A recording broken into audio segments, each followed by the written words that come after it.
자, 그러면 조감도에서 두 번째 영역입니다. SVATFM이라고 하는 기본 개념 왼쪽에 있었던 사칙연산 계산 방법이죠.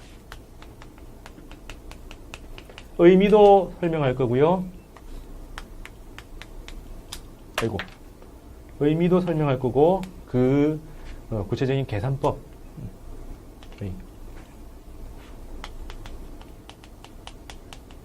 법까지 구체적으로 가르쳐 드릴 겁니다. 자, 의미라 보면 스칼라와 벡터, 벡터와 스칼라 뭐가 차이 나냐를 잘 보면 집을 표현하면 돼요. 자, 지금 여러분들한테 여기서 너희 집이 어디냐라고 물어보면 라고 물어보는 거하고 얼마나 뭐냐 라고 물어보는 거하고 다르죠. 집에 대한 질문인데 얼마나 멀어? 근데 어디야? 비슷한 내용이죠. 그래서 일상적으로는 어떤 친구의 집을 물어볼 때, 누구의 집을 물어볼 때 둘 다 쓰는데 물리적으로는 달라집니다. 왜냐하면 어떤 질문에 대해서는 숫자 한 개만 필요하고 어떤 질문에서는 숫자 여러 개가 필요합니다. 얘 얼마나 뭐냐 하면 그냥 1시간 하면 돼요. 근데 1시간만 해가지고 부족하니까 앞에 뭐라 붙여요? 걸어서 혹은 택시 타고는 30분, 자전거 타고는 15분. 택시보다 자전거 빨라요? 네, 빨라요. 시내에서는. 왜? 얘들은 교통신호 받아야 되는데 교통신호 안 받죠. 근데 힘들지요. 그래서 바꾼 게 뭡니까? 오토바이. 신호 안 무시하고 목숨을 내걸고 그냥 막 달리죠. 그렇게 합니다. 걸어서는 또 이것도 굉장히 빨라요. 근데 신호 가끔 받아야 돼요. 근데 막힌 동안에 그냥 열심히 가면 되니까 비슷해요. 그래서 서울 시내의 그 시간당 속도로 따지면은 그 승용차, 택시 같은 경우는 시간당 10km 넘어가지 못합니다. 20km는 굉장히 빠른 거고요. 성인이 빠른 걸음을 걸어가는 거는 5km에서 6km 됩니다. 좀 조깅한테 뛰면은, 꾸준히만 뛸 수 있으면 12km 넘어갑니다. 자전거 타면은 딱 걸어가는 게 2배가 나오더라고요. 그래서 시간당 한 12km 정도 나와요. 그래서 서울 시내에서는 그냥 걸어가면 됩니다. 근데 구렁이 생기면 장난 아니죠. 그래서 오토바이를 타고 가는 게 제일 낫다. 그럼 오토바이는 또 이게 공기오염이 생긴다? 딴 얘기인데. 그래서 이제 샤오미에서 만든 것처럼 전자 자전거 이렇게 슉 하면서 세그웨이 이런 거 타고 다니면 이제 좋지 않느냐 뭐 이런 건데. 여튼 그 전기는 또 원자력 발전을 해가지고 많이 만드니까 우주를 망치는, 지구를 망치는 기지름길입니다. 여튼 이렇게 숫자 하나만 있으면 돼요. 근데 어디냐라고 하면 어디 앞 뒤 두 개의 정보가 필요합니다. 또 달리 말하면은 번지수. 이건 좀 다르죠. 다 해놨으니까. 물리 좀 배웠다면은 어떻게 해요? 위도 얼마와 경도 얼마. 이런 얘기를 쓸 수 있죠. GPS에서 그렇게 나옵니다. 우리나라는 GPS가 잘 돼 있는데, 그래도 불구하고 지도가 잘 돼 있어서 그렇게 하는데, 유럽이나 미국 이런 데 갈 때 GPS에 찍을 때는 좌표를 줍니다. 위도 얼마, 경도 얼마를 집어넣어서 거기 GPS 해가지고 딱 찾아가라. 이렇게 나와요. 내비게이션이. 잘 찾아보면 위도, 경도 찍는 게 나와요. 그런 것처럼 어디냐? 혹은 어떤 아파트에서 몇 층 이렇게도 나와야 되고요. 또 이 건물에 4층에 우리가 있는데 어제 오늘 다른 곳이죠. 그래서 시간도 정해야 돼요. 그래서 숫자가 적어도 3개 이상, 4개 이상 있어야만 만족이 되는 질문이 어디냐라는 겁니다. 똑같은 집에 위치와 관련되어 있는 건데 얼마나 뭐냐, 여기서부터 그냥 먼 그 정도, 방향선 필요 없고 갈 때 걸린 시간 하나만 보겠다는 겁니다. 여기는 좌우, 아래 위, 동서남북, 어제 오늘 이런 걸 다 따져서 어디냐라고 물어본 겁니다.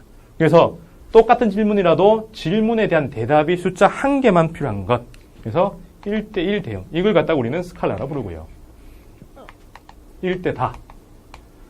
3개만 필요하면 3차원, 4개가 필요하면 4차원. 이렇게 돼서 여러 개가 필요한 것. 이걸 갖다가 이렇게 되어 있는 걸 갖다가 이걸 우리는 벡터라 부릅니다. 그래서 여러 개 가는데 당연히 여러 개는 방향성을 의미하죠. 그래서 방향이 개입되어 있느냐, 방향의 의미가 있느냐 없느냐를 가지고 벡터와 스칼라를 구분합니다.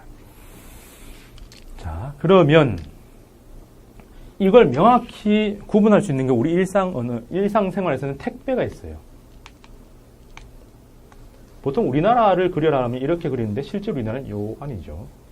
섬입니다. 그죠? 이게 이제 딱 없어져야지 우리가 앞으로 미래의 먹거리가 여기서 나오는 거죠. 이걸 유지하기 위해서 한 해에 실제 들어간 돈만 예산의 12%인가? 300조라면 한 30조 정도가 이걸 유지하는 데 들어가고요. 여러분들, 여학생들은 좀 다르지만 남학생들의 경우에는 이걸 유지하기 위해서 인생의 2년, 젊은 청춘의 2년을 여기다 허비합니다. 20년 겨우 사는 사람들한테 2년을 뺏었죠. 10%를 뺏어가지고 여기다 투자해요. 돈도 안 주고 돈을 뺏어가죠. 그래서 요건데, 여튼, 이렇게 됐을 때, 요 좁은 영역에서 만약에 내가 인터넷으로 택배 어떤 물건을 주문을 해요. 부산에 있는 업체입니다. 근데 인터넷으로 주문할 때는 어디 있는지, 상관하지 않죠. 그냥, 좋네. 싸고 좋네. 내가 원하는 거야. 보내줘. 라고 하면 이 사람들은 어떻게 해요? 네, 여기서 딱 택배 배송에다가 의뢰를 하면 택배에서 부산에서 대전으로, 동서울로, 서울의 집화장으로, 우리 집으로.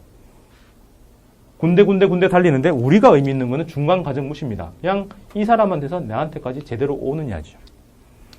근데 택배 물건을 의뢰받아서 배송하는 배송업체는 어디로 갔냐가 굉장히 민감합니다. 왜?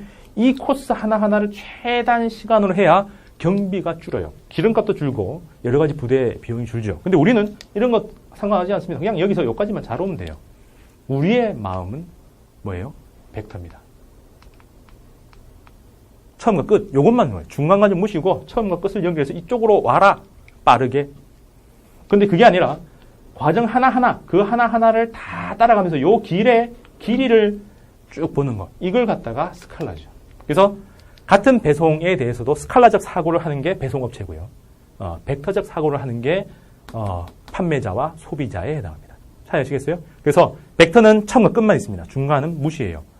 스칼라는 그 중간을 다 보는 그 하나의 차이가 있습니다. 그럼 여러분들 인생은 원래는 과정이 중요해야 되니까 스칼라적 인생인데 결과가 그러죠. 악수로 잘하다가 마지막에 표 떨어지면 나쁜 놈이 되죠. 잘못한 딸이고 아들, 딸이 됩니다. 그래서 여러분들 수험생이 되는 순간 벡터적 인간이 되어가죠. 근데 우리 사회는 계속 스칼라라고 하면서 요구하는 건 벡터죠. 자격증을 따야 되고 뭔가를 수치로 자기의 능력을 보여야 되는 거죠. 실제로 능력은 안 보이는 건데 그 수치가 그대로는 아니지만 그 결과물에 집착하는 게 지금 현대입니다. 잘 아시겠죠? 자, 그러면 이렇게 구분한 이유가 스칼라와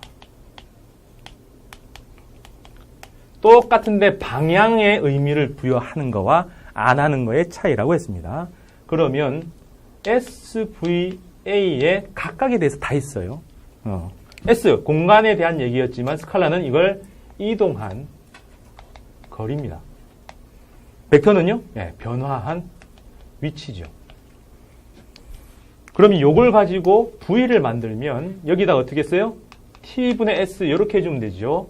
그럼 똑같이인데 이동한 거리에다가 T를 나눠주면 이걸 뭐죠? 속력이라 부르고 힘력자 아닙니다. 그냥 크기에 의미하는 거고 얘들을 속도라 불러요. 또 똑같이 시간당 V 이렇게 쓰지만 속력에다가 시간을 나누면 이걸 가속도라고 안 하고요. 가속도의 크기라고 불러야 되고 이건 독자적인 개념이 없어요. 이 개념 자체가 속도의 변화입니다. 운동의 변화이기 때문에 이 대상은 아예 없고 굳이 하자면 이렇게 쓸 수 있는데 없고 속도의 변화이기 때문에 여기밖에 없어요. 그래서 이걸 뭐라 불러요? 이걸 가속도라고 부릅니다. 그래서 계통은 달라지면 안 됩니다. 스칼라면 스칼라에서 T 나누면 스칼라로 돼야 되고 벡터면 벡터에서 T로 나누면 벡터가 돼서 변이 속도 가속도 이동한 거리 속력 가속도 이렇게 바뀌어야 된다는 얘기입니다. 그래서 요 흐름에서도 보면 요걸 단순하게 만들면 A에서 처음에는 이쪽으로 가고요. 30m. 이걸 10초 간다고 쳐봐요. 문제가 있죠. 예제 2번이 이겁니다. 40m네요.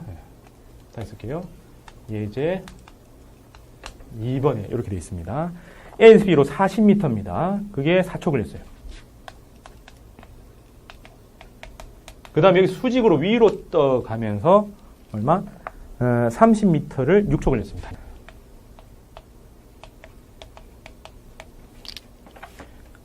그죠? 자, 그러면 이걸 S 차원에서 스칼라, 뭐라 불렀죠? 이동한 거리. 라고 하면은 한꺼번에 간 거는 이거 두 개를 더한 거니까 얼마요? 40 더하기 30으로 해서 70으로 해석을 해야 돼요. 근데 이걸 벡터로 계산을 하고 이름은 변위라 부릅니다. 이러한 운동의 변이는 이라고 하면 어떻게 해요? 40 더하기 30이 아니라 이걸 피타고라스에서 처음과 끝만 연결한 요 상황이 되니까 50이죠. 그래서 이걸 50m라고 부릅니다. 이러나 저러나 이동한 시간은 합쳐서 10초라는 게 명확하니까 V로 넘어가고 뭐라 불러요? 속력은 인데 요 앞에 시간이 여러 개 흘렀는데 그걸 퉁쳐서 평균 냈죠. 그래서 이걸 갖다가 평균이라고 부릅니다. 그럼 여기는 평균이라고 부르고 속도라 쓰겠죠. 그거 얼마요? 10초에 70. 얘는 10초에 50인데 5 이것만 하면 안 되고 어디로? 이쪽 방향으로 라고까지 씁니다. 방향이 의미가 있으니까 여기서도 이쪽 방향 있어야 되죠. 되겠습니까? 근데 이거 변화가 구체적으로 있는 게 아니기 때문에 이 변화가 오른쪽 가다 왼쪽 가는데 그 변화가 몇 초만 있었냐가 없으니까 여기는 구할 수가 없습니다. 이 변화에서 이렇게 운동이 변하는 요 과정에 대한 시간이 만약에 있었다면 시간당 이 두 개의 변화 해서 구할 수는 있겠어요. 그런데 그것도 이 계통이죠. 이 계통은 아닙니다. 그래서 이렇게 놓고 이걸 가속도라고 부를 겁니다. 방향은 대략. 됐죠? 자, 그래서 스칼라와 벡터라고 얘기하면서 이렇게 계통으로 되어 있고 의미가 다르다라는 게 명확히 나왔습니다. 그죠? 그래서 그 예제 2번을 풀어봤고 여기서 바로 나와 있어요. 벡터의 합. 그죠? 벡터 합이 뭡니까? 처음 택배 물건 보내는 것처럼 처음과 끝, 처음과 끝, 처음과 끝, 처음과 끝. 이걸 다 의미 있게 보는 것들은 스칼라 합인데 그래서 뭔데? 여기 처음과 끝.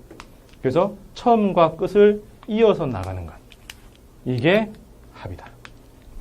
그죠? 벡터는 처음과 도착, 처음과 도착을 이어버리면 중간까지 무시하고 이어버리면 그게 벡터의 합이다. 그래서 더하기의 계산 방법, 대화는 계산, 벡터 더하기를 설명한 겁니다. 자, 여기까지 우선 정리해 보시고요. 빼기는 뭡니다?